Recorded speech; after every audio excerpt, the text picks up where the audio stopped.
She said, ugh, you're like a clingy puppy. It's disgusting. When I surprised her with flowers at work, I said, woof. Then I started fetching someone else's attention. She begged like a dog when she saw me proposing to her coworker 6 months later. I was with Veronica for 3 years, lived together for 1. Last Valentine's Day, I decided to surprise her at work. She always complained about stress, so I got yellow roses, her favorites, and drove to her office. Reception knew me, waved me through. She was by the coffee machine with coworkers, laughing about something. When she saw me, her face changed. What are you doing here? Brought you these, I said, holding out the flowers. Thought we could grab lunch. The entire office went quiet. Veronica's face went from surprised to disgusted, like I was holding a dead rat instead of roses. Are you serious right now? She looked around at her coworkers, then back at me. Ugh, you're like a clingy puppy. It's disgusting. She said it loud and clear in front of everyone. What kind of grown man shows up at someone's job with flowers like some desperate teenager? My face burned. Could feel everyone staring. A woman next to her actually winced. I was trying to do something nice. Nice? This is embarrassing. You couldn't wait until I got home? These are flowers, Veronica. God, just go, please, before security thinks you're some stalker. I stood there for 3 seconds. Then I set the flowers on the nearest desk and walked out. Woof, I said as I passed her. Went home and packed while she was at work. Not dramatically. Methodically, my clothes, my Xbox, my books. Moved back to my old apartment. She got home around 7. The texts started at 7:03. Where are you? Are you seriously throwing a tantrum? This is so childish. I was just stressed. I sent one text back. You were right. I was being a clingy puppy.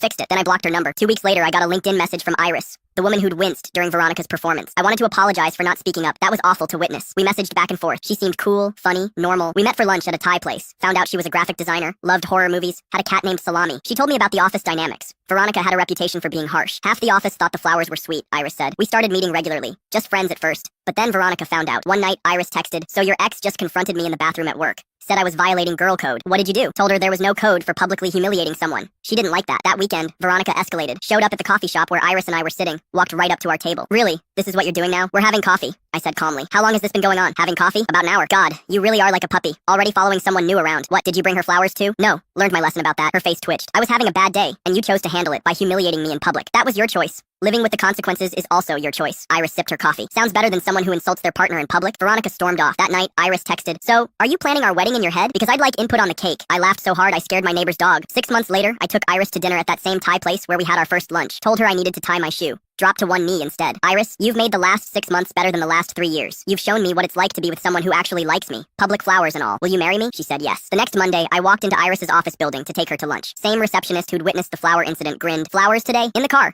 Learned to check first. As the elevator doors opened on the 3rd floor, there was Veronica with a visitor's badge. She saw the flowers in my hand, then saw Iris walking toward me with her left hand extended, showing off her ring. The look on Veronica's face, absolute shock, rage, disbelief. Are you kidding me? You're engaged to her? Yes. 6 good months, Iris said, taking the flowers. Thanks, babe. You brought her flowers at work. Yes, like a clingy puppy. I smiled. Woof. Her face went red. This is insane. You did this on purpose, Iris laughed. Actually, I messaged him first. Security appeared to escort Veronica out. As they led her away, she turned back. He'll show his true colors. He's needy, clingy, exhausting. Iris called out, good, I like attention. The whole office applauded.